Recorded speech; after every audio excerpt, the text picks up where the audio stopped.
That's the point of it all. No one's miserable and everyone actually gets to enjoy what they do.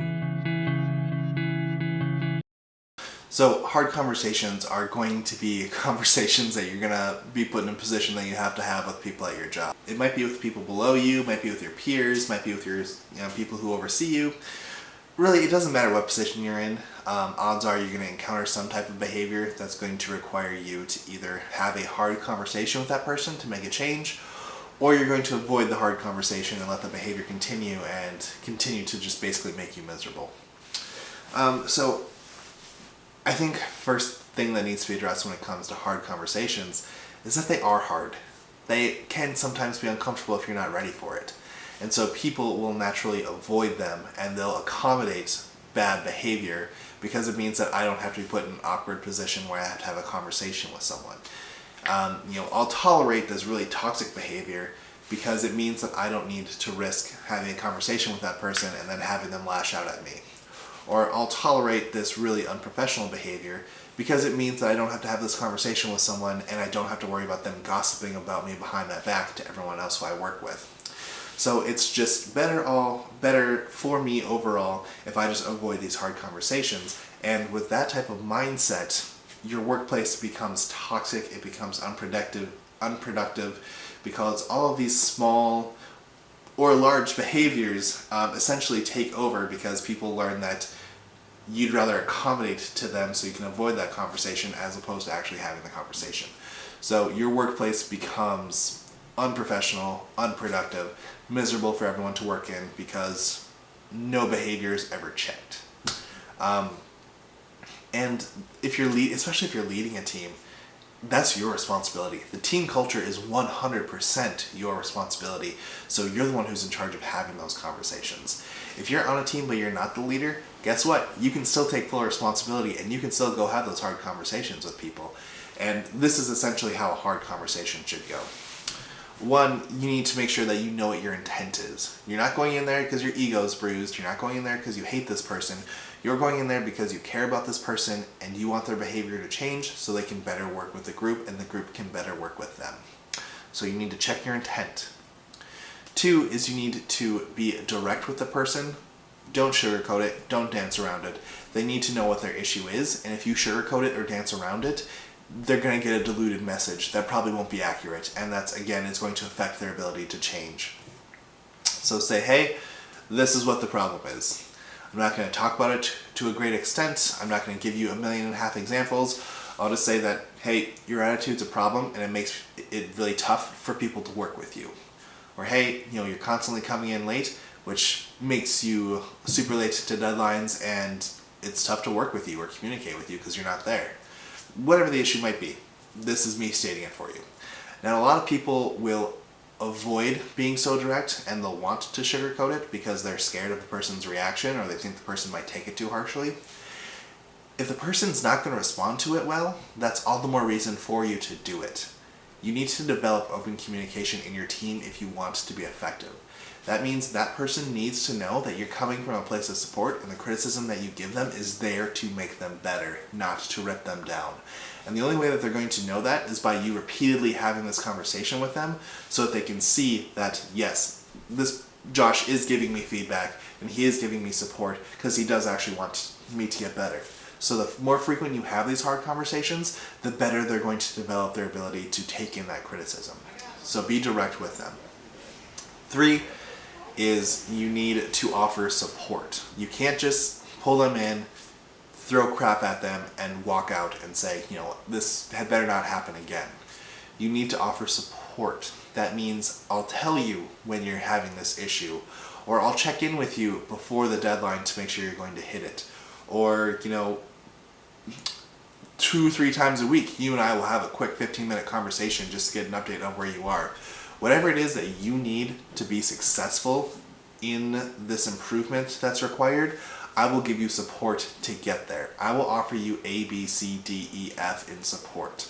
Because again, as a leader, or if you want to be a leader, that's going to be a requirement. You need to give people the support that they need to make that change and get better. You can't just tell them get better and then offer them nothing for it, because then you're not doing your job. So after you give them that support option, you need to actually set a firm deadline.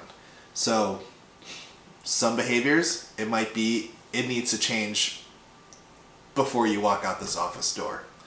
Some behaviors that are a little bit more problematic, you can say like, yep, it needs to change within the next 5 days, and you and I are going to prioritize that to work on changing it in the next 5 days. But you need to give them a deadline that the behavior needs to be addressed by, and then it can never happen again after that deadline. So when you fail to set a deadline, there's no sense of urgency, there's no communication on when changes are expected to be made. People around who aren't part of that, A-B conversation don't have a good idea of what's going on, and they'll see a certain behavior continue to happen for 5, 6, 18 days, whatever it might be, and they'll assume that no change was made and that your talk was inefficient. So setting that firm deadline sets the same expectation for you and the person that you're talking with on this is the day it needs to change by, this is the day that we are going to work together to hit. And then again, after that deadline, this should never be a problem again. And this is where people fall into a routine, is that they don't hold people accountable to the things that they reach. They think, okay, Josh fixed this problem. Hopefully it'll never be an issue again. Let's just not talk about it and hope that happens. And then, over time, Josh reverts back to his old ways, and now he's performing down here again, and all of his problem behaviors are back in full steam. If you're not holding your team members accountable for their actions and for their accomplishments and for reaching their certain plans, they're going to revert back to the behaviors that they're used to the behaviors they're comfortable with. And that's natural for anyone. So if you're having that hard conversation with them, you need to make sure that they know that once we hit this deadline, the behavior can never happen again. If you're struggling with it, if you're noticing it, if it, is starting to look like it might be peaking up, come and let me know, and we'll address it as a team, because you're not on your own when it comes to, dealing with these issues. That provides your teammate a sense of belonging with the group. It provides them with a sense of safety and support because you're offering to help them with this crappy issue. And again, you're working with them. You're not overseeing them saying, you need to do this, you need to do that, you need to do this. So after you have that conversation, after you set those deadlines, those concrete steps of this is what we're going to do by this date, last thing you need to know when it comes to having those hard conversations is that you need to hold them accountable. You need to hold yourself accountable to your responsibilities as well. Essentially, you can't have the talk and then hope that everything works out and then check in, 30 days later and see that, oh wait, that talk that we had a month ago apparently didn't pan out the way I wanted it to. You need to hold them accountable by saying, did you do what you were supposed to do? Did I do what I was supposed to do? Did we meet the deadline? Did we do it to the quality that was required? And if it wasn't, then you need to start deciding, is this a person that you can have on your team? Again, it's going to vary situation by situation. If someone's late for work constantly and you set that deadline with them and then, their home and car get repossessed, there are going to be accommodations that probably need to be made. Every situation's different, but essentially, if it's reasonable that this deadline and this plan can be followed and met and you're not doing it, then it becomes an issue of, are you capable of doing it? Or did you just not want to do it? And those are dealt with in separate issues. But bottom line, you need to have those hard conversations with people if you want them to be better performers. When you tolerate, low performance, when you tolerate toxic behavior, when you tolerate, gossip and inconsistency and issues like that, then you're the one who's setting the team up for failure. You might not be engaging in those specific behaviors, but you're enabling those specific behaviors. You're allowing the different people to be really crappy, and that's not leadership. So again, have those hard conversations. You're going to suck with them when you first start until you get comfortable. It's a skill, and like any other skill, the more you do it, the better you'll get. Intent plays a huge part. Being direct with the issues so the person knows what they're talking about. Offering support so they know they're not in this alone. They're part of your team and you're going to help them out. Setting concrete, specific deadlines and plans so you are on the exact same page of what's going to actually happen, and then holding each other accountable. Hey, I didn't do this and I know I was supposed to because it was part of my plan. Please let me know when I'm not doing it. Hold me accountable to it. Hey, you're not doing this even though it was a part of the plan. You need to do this by this date. I'm holding you accountable to it. So that's how you have those hard conversations. Again, they're going to suck when you first start, but it is a skill. The more you do it, the comfortable you'll get with it. The more your team experiences, the more comfortable they'll get with it, to the point to where they'll even have those hard conversations with each other because they're so used to it by then. And again, if they start having those hard conversations with each other and they start holding each other accountable to high standards, then your job just gets a lot easier and your team gets a lot better.